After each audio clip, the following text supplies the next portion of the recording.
The chilling case of Joseph Steven Jorgenson, a Maplewood man who admitted to the brutal murders and dismemberment of 2 women he dated, shocked Minnesota and beyond. In a harrowing courtroom confession, Jorgenson revealed the gruesome details of how he killed Fanta Xayavong and Manijeh Starren, hid their bodies, and attempted to cover his tracks. This true crime story delves into the investigation, the evidence, and the emotional toll on the victims' families, offering a gripping account of justice served in the face of unimaginable cruelty.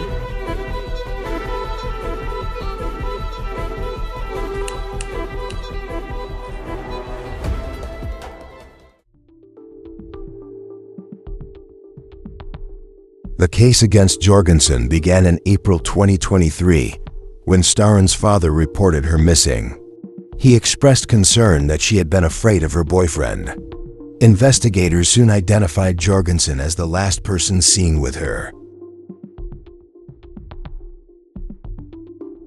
Surveillance footage showed Jorgenson entering Starren's apartment 28 times, carrying duffel bags and a suitcase. These disturbing images became key evidence in the investigation.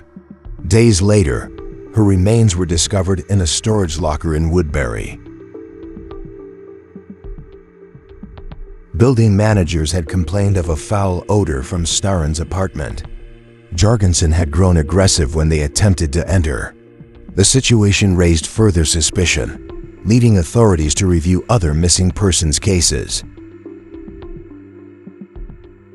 In May 2023, police received a tip about Fanta Xayavong, missing since September 2021. Investigators reviewed messages in which Jorgenson admitted breaking his hand by striking her.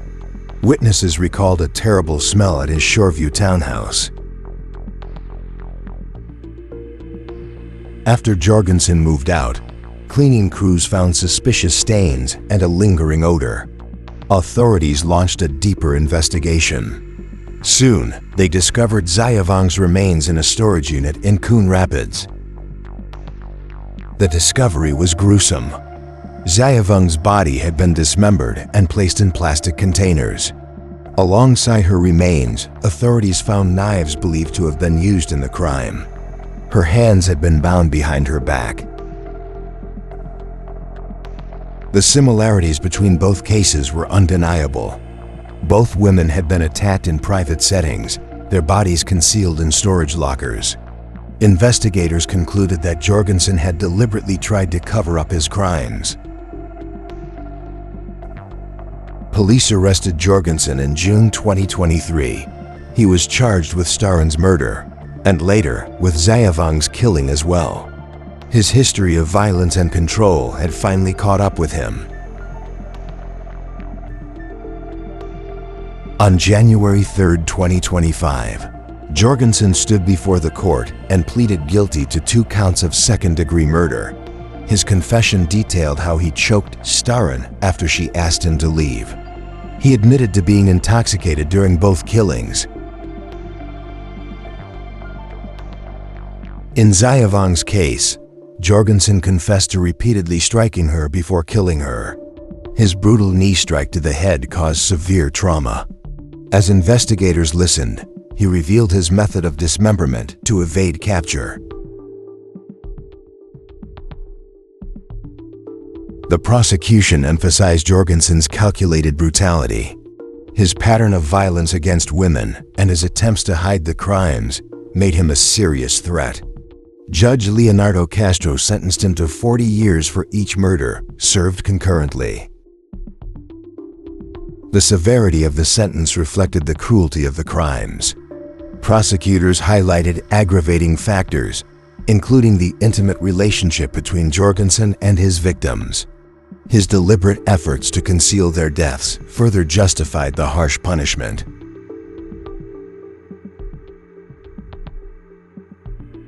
Ramsey County Attorney John Choi praised law enforcement for their persistence.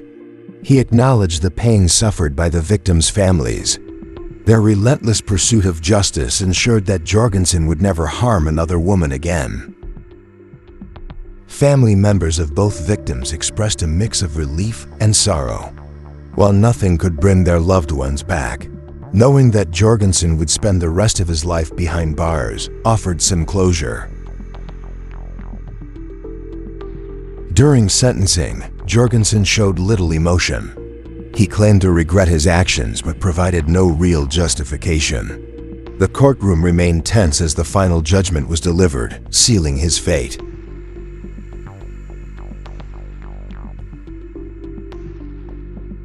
The tragic deaths of Xayavong and Starren serve as a stark reminder of the dangers of domestic violence.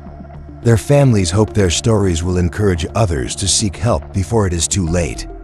Justice was served, but the scars remain. Law enforcement officials stress the importance of early intervention in abusive relationships. The failure to act sooner cost 2 women their lives. The case serves as a painful lesson for the justice system. As Jorgenson begins his decades-long sentence, the community mourns the loss of 2 promising lives. Their families, forever changed by the tragedy, hope that raising awareness will prevent future victims from suffering a similar fate. The case of Joseph Steven Jorgenson is a chilling example of domestic violence taken to its worst extreme. His victims suffered unimaginable terror at the hands of someone they once trusted. Though justice prevailed, their loss is irreversible. These murders reveal the importance of addressing warning signs before it's too late. Friends, family, and law enforcement must work together to protect those at risk. Preventing violence requires awareness, action, and support for victims.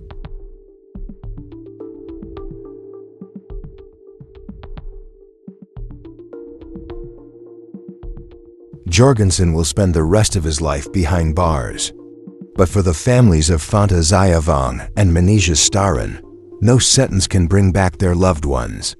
Their memories live on, serving as a stark warning about the deadly consequences of unchecked abuse.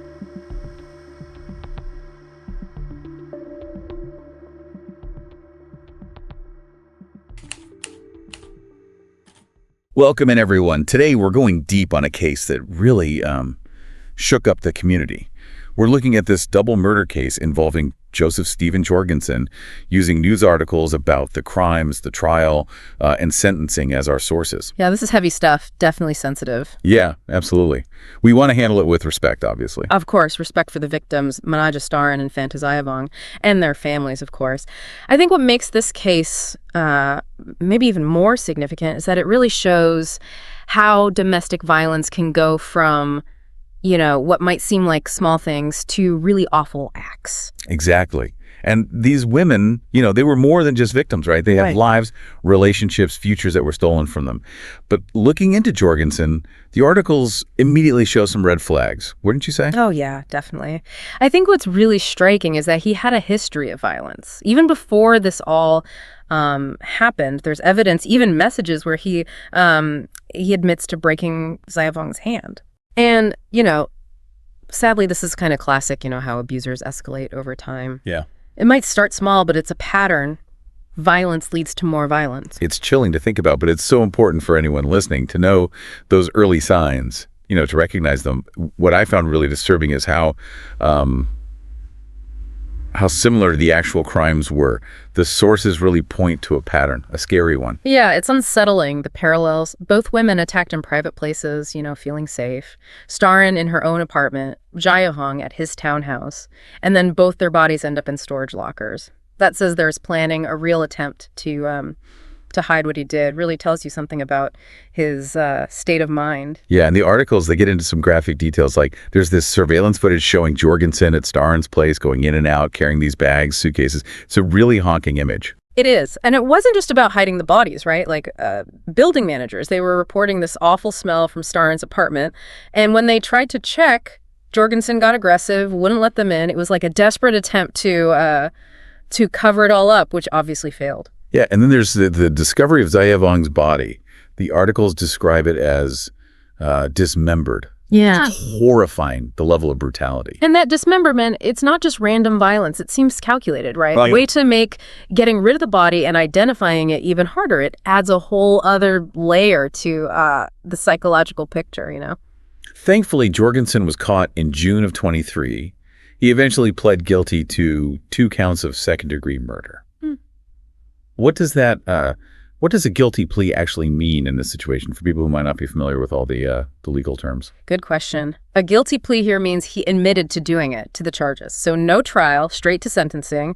Basically, he owned up to it, accepted the consequences legally. Okay. And for that, he got 40 years for each murder served concurrently. That sentencing, it must involve a lot of factors, right? No, tons. Sentencing is never simple. The judge looks at everything. How bad the crimes were, past criminal history, anything that makes it worse or maybe less bad, mitigating factors.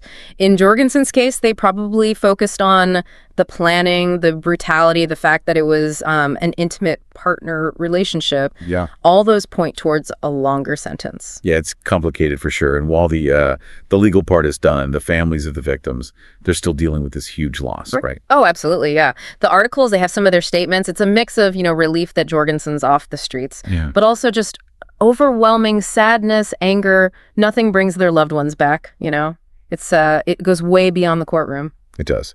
And that kind of brings us to a key point of this whole deep dive, right? It's not just about this case. It's about learning from it. Recognizing those warning signs, maybe even preventing something like this from happening again. Exactly. This is a wake-up call. Even though it's such a tragedy, we all got to play a part in stopping domestic violence. And it's not always the obvious stuff, the physical abuse. Right. It can be emotional, controlling someone, isolating them from family and friends, even their money. Yeah, such a good point. It's about picking up on those subtle things, those patterns of control that can get so bad if no one does anything. And it can happen to anyone, right? Exactly. Age, background, doesn't matter. Yeah. That's why we got to be aware. Trust our gut. If something feels wrong, like with a friend, family member, they seem scared, isolated, maybe injuries they can't explain, don't ignore it, Better safe than sorry. What about someone who's actually experiencing abuse themselves? What's that first step they should take? Knowing they're not alone, that's huge. There are IS help out there. Reaching out, that takes strength. Yeah. There are hotlines, shelters, support groups, so many people who want to help, get them to safety, help them rebuild. Leaving a relationship like that, it can be so hard, even dangerous. Oh, yeah. The abuser might get worse if they think they're losing control. Having a plan, that's crucial. A safety plan. Yeah, like a bag packed with essentials, knowing safe places to go, maybe a code word with people you trust to signal danger, practical steps, for protection. With Jorgenson, it feels like there were times someone could have stepped in. People knew about his past, but this still happened. What can we learn from that? It makes you think about how, as a society, we view these things. People don't want to get involved in, private matters.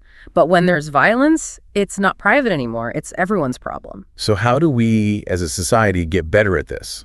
Well, the police, they need the right training, to spot domestic violence, know how to respond, how to keep people safe, a clear plan of action. And beyond law enforcement, it feels like we need to change how we think about domestic violence overall. Not blaming the victim, but focusing on the abuser, holding them accountable. Exactly. We need a culture that says no to violence, period. Where victims feel safe coming forward, and abusers, they face the consequences of what they do. So what about our listener? What can they do right now to make things better? Honestly, the biggest thing is education. Learn the signs, don't blame the victim. And if you think someone's in danger, be there for them. Just listening, believing them, helping them find resources, that can be huge. It can feel overwhelming, but like you said, small actions add up. Absolutely. Break the silence, challenge what's considered normal, and don't accept violence as something that just, happens. Yeah, if someone listening is going through abuse, remember, you're not alone, there's help, and you deserve to be safe. There are organizations out there, like the National Domestic Violence Hotline, Array 9, local shelters. You don't have to face this by yourself. Remember, staying quiet only helps the abuser. By speaking out, you can break that cycle and help make things safer for everyone. It's hard to fully grasp Jorgenson getting decades in prison. But for the families of Manijeh and Fanta, real justice, it might just never feel possible. You're right. That's a really key point.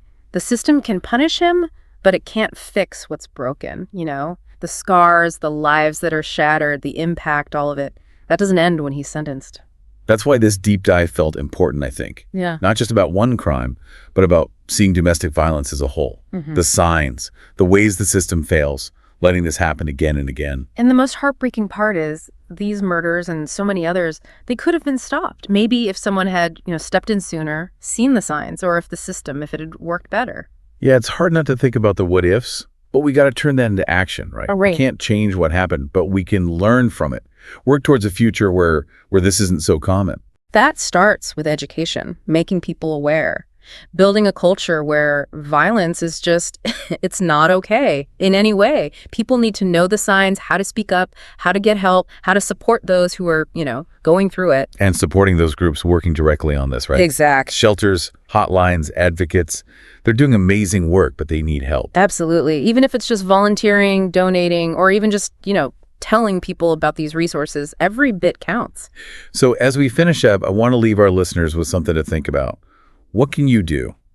Maybe it's learning those signs we talked about, supporting a local group, or having that tough conversation with someone you're worried about. Every single thing helps. It's about speaking up, challenging what's accepted, not just accepting that violence is how it is. It's about knowing domestic violence. It's not a private issue. It's a problem for all of us. And it needs our attention, our compassion, our dedication to change things. And remember, you don't have to be, some kind of expert to make a difference. Sometimes the best thing you can do is just listen, believe what someone's telling you, and just be there for them. Thanks for joining us for this deep dive. It was heavy, but important. We hope, by talking about this case, we've, started a conversation, made people realize this is urgent. And most of all, that you can do something. Because together, we can make a world where violence isn't normal, it's rare. Where everyone feels safe, valued, respected,